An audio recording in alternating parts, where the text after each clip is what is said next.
you'll hear people at the State House, our legislators say is, this is not the NED, this is not Access Northeast. This is a tiny little pipeline compared to those big efforts. You know, they were 1 billion cubic feet per day. True, but the NED, which was, I think it settled on being 1.2 billion cubic feet per day, all Liberty was going to take off that was 115,000 decatherms. That was all New Hampshire was going to see, was 115,000 decatherms out of 1.2 billion cubic feet. Now they're talking about 150,000 decatherms, and our suspicion is that it's to support a pipeline way up here from Ontario, the Dawn Hub in Ontario, over to the Maritimes in Northeast to head on out to Goldboro.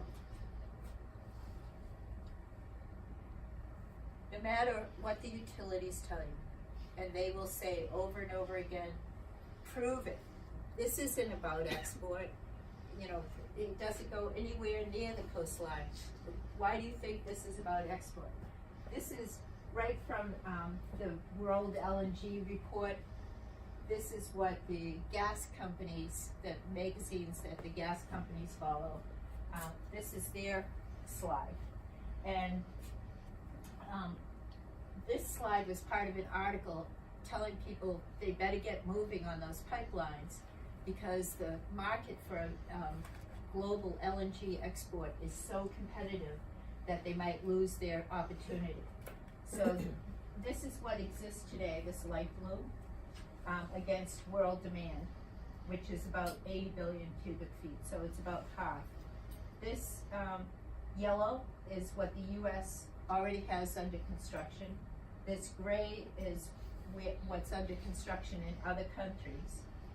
This is the LNG demand around 2015 in here. Up here is LNG demand by 2040. This is the green is more US formally proposed projects, and the blue is all the rest of the world. So we have a demand of about 80 billion cubic feet per day. We have a potential supply of 177.8 billion cubic feet per day. So that what they're saying is, you know, if you don't get in on the ground floor, by 2040, the market's going to drop out from under us. And yet, so the way I look at it, part of the reason that they're building all these smaller projects to help justify a large pipeline is so that the ratepayers will be on the hook to pay for it, because they know by 2030 it flattens and by 2040 it collapses. So they don't want to take on that burden. They want the ratepayers to think there's an urgency. Next slide, please. So we're currently at 82 billion cubic feet per day of production in the US. If you look at what the projections are, 2017, they could go almost to 160 if it's easy to get the shale gas out. And this is, you know, status quo, well, not doing anymore. But the reference case goes to 120, so 50% more than the US actually consumes. Next slide. This is our consumption. We're consuming about everything that is produced. Not quite, but just about. And if you look at residential, this is demand going to 2050, it stays relatively flat. Commercial doesn't go up much. What goes up is electric power, which is bad for us, and industrial. But our whole demand doesn't go to 90 BCF, 90 billion cubic feet per day, and they're talking about a reference case of producing 140. Next slide. So producing way more. And it's headed for export. I mean, this is from the EIA. This is not, you know, like Sierra Club or Conservation Law Foundation. This is the EIA saying, so these are imports and these are exports.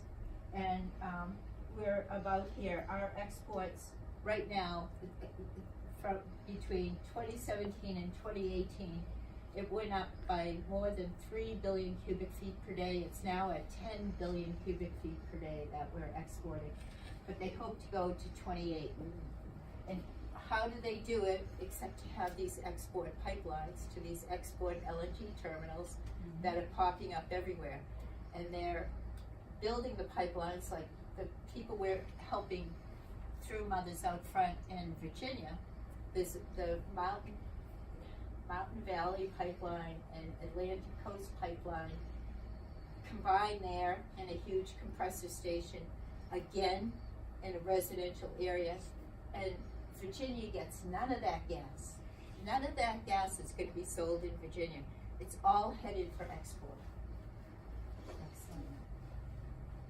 And this is just they're already ahead of schedule. Here's the now 2018, 10.1 billion cubic feet per day that they're gross exports.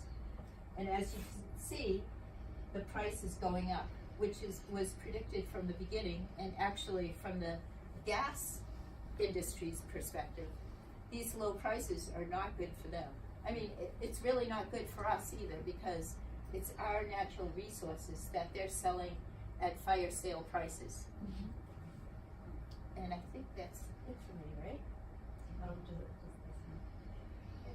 Oh, so, you know, people do challenge me and say, you know, why do you think it's really about export? You know, what's your proof?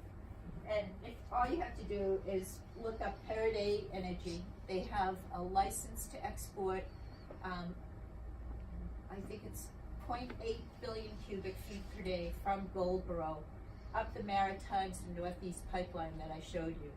And it says right here, this is the Paraday website, and they're, you know, they've just gotten a couple more permits, and they say right here, pipeline, learn more about the Maritimes and Northeast pipeline, which will interconnect with the Goldboro LNG facility. So no matter what they say, this is the big push, the big crisis is they want to get to that market before anybody else does, because they know it's going away. It's a bad investment for them, really, but as long as we're the patsies who will foot the bill. So I think that's it for me. Yeah, Okay.